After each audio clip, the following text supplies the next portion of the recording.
Nesta videoaula, utilizando o GeoGebra, nós vamos resolver de duas formas distintas o problema que aparece aqui em tela.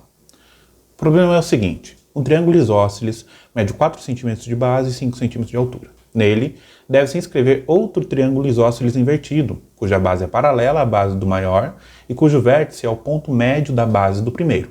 Qual é a área máxima possível do triângulo invertido? E qual é a altura desse triângulo de área máxima?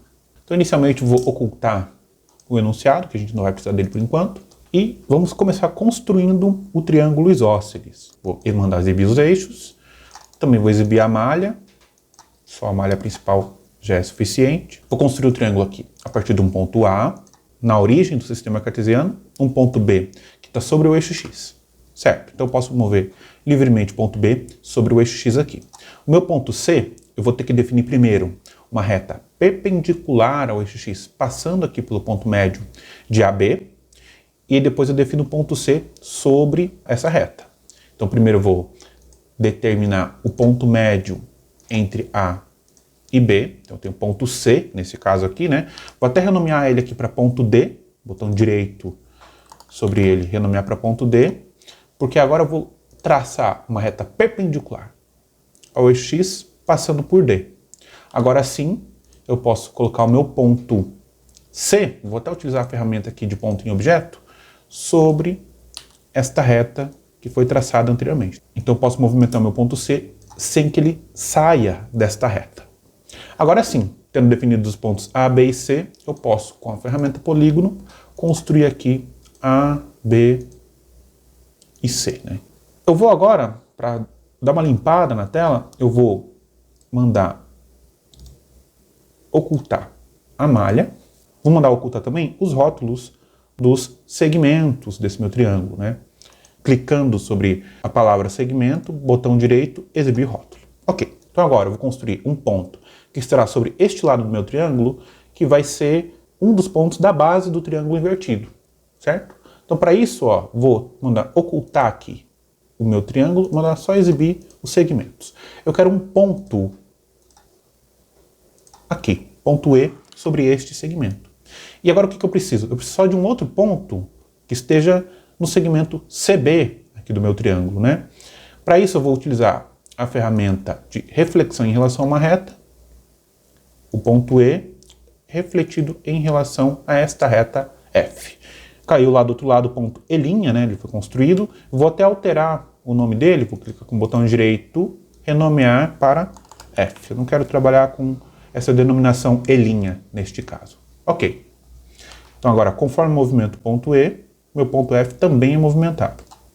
Agora, tendo construído os pontos D, E e F, eu consigo, com a ferramenta polígono, construir o triângulo isósceles invertido em relação a esse primeiro triângulo que eu já tinha obtido anteriormente. Vou novamente, né, mandar agora ocultar alguns elementos da tela para que deixe ela um pouco mais limpa. Agora eu não preciso mais da minha reta F exibindo na janela de visualização, também não preciso dos rótulos desses três segmentos sendo exibidos. Clico novamente sobre a palavra segmento, botão direito, exibir o rótulo, ele exibiu o rótulo dos segmentos A, B e C, vou clicar com o botão direito novamente e mandar exibir o rótulo, que ele oculta o rótulo de todos os segmentos. O que a gente tem aqui até agora é a construção do que foi dito no enunciado, né? Ó, enunciado, como a gente viu anteriormente, a gente tem que construir um triângulo isósceles, que ele vai estar invertido em relação ao primeiro triângulo, certo? Só que o nosso primeiro triângulo, ele tem que ter as medidas de base igual a 4, vou alterar aqui, ó, posso alterar a medida de base igual a 4, e a altura igual a 5. Vou alterar aqui a altura para 5. Agora, o triângulo ABC está com as medidas que foram indicadas no enunciado do problema. Vou ocultar novamente o enunciado. O que a gente tem que fazer agora? A gente tem que encontrar um modo de determinar qual é a área máxima desse triângulo que está inscrito aqui no triângulo ABC. Eu posso até mandar ocultar o ponto D, que ele não precisa estar exibido agora, e o ponto F, porque a gente só movimenta todo esse triângulo aqui pelo ponto E. E a gente quer determinar qual que é a área máxima dele. A gente observa que, conforme varia a altura desse meu triângulo, a sua área também sofre uma variação, certo? Desse triângulo que está inscrito aqui. Ele é denominado como triângulo T2, é o triângulo que está exibido aqui em tela. A altura dele ele varia de acordo com o y desse meu ponto E. Então, conforme varia o y do ponto E, varia a área do triângulo T2. Então, eu vou construir um ponto aqui na entrada, que ele será o meu ponto G. A coordenada x desse ponto G vai ser igual ao y do ponto E. Vou colocar uma vírgula e a coordenada y do ponto G vai ser igual à área do triângulo T2. Apertei Enter. Note, agora a gente tem que o ponto G ele varia a sua posição na janela de visualização conforme eu vou variando a posição do ponto E. Eu quero determinar qual que é a função que descreve o movimento do ponto G no plano cartesiano exibido aqui na janela de visualização. Para isso, eu vou inicialmente criar uma lista aqui na entrada, então vai ser a lista 1, né? L1 igual. Eu vou criar essa lista, uma lista vazia, certo? Vou abrir e fechar chaves e apertar Enter. Então a lista foi criada aqui, ó, lista L1, vou ocultar a reta e a gente tem aqui exibido apenas a lista 1.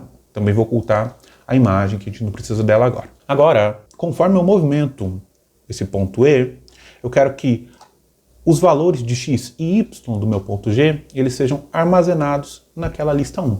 Então vou, com o botão direito do mouse, clicar em configurações no ponto E, na aba programação, e ao atualizar, eu vou digitar o seguinte comando: definir o valor de quem? Da minha lista L1, como sendo quem? Anexar na lista L1 o valor de G.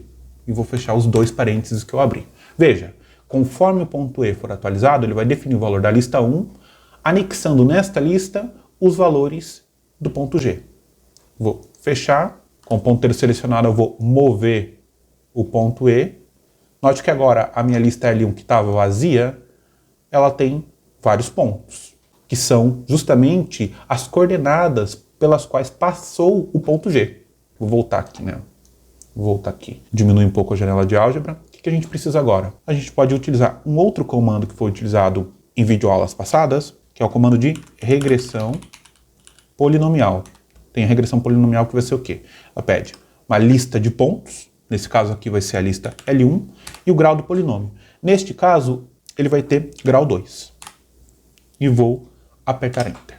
Então a gente tem aqui exibida agora a função de g de x igual a menos 0,4x ao quadrado mais 2x, e o ponto G que vai estar caminhando sobre essa função g de x conforme eu altero a posição do ponto E. O que a gente precisa agora? Determinar qual que é o valor máximo dessa função, né? Qual que é o extremo dessa função. Eu tenho aqui um comando extremo.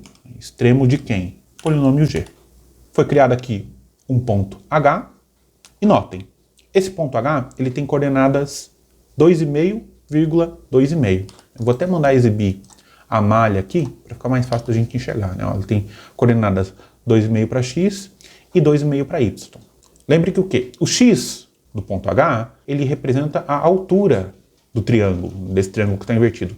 E o y representa a área. Então, neste caso, a gente tem que a altura do triângulo de área máxima inscrito nesse triângulo ABC, ele vai ser 2,5, e a área desse triângulo, quando ele tem a área máxima, é de 2,5.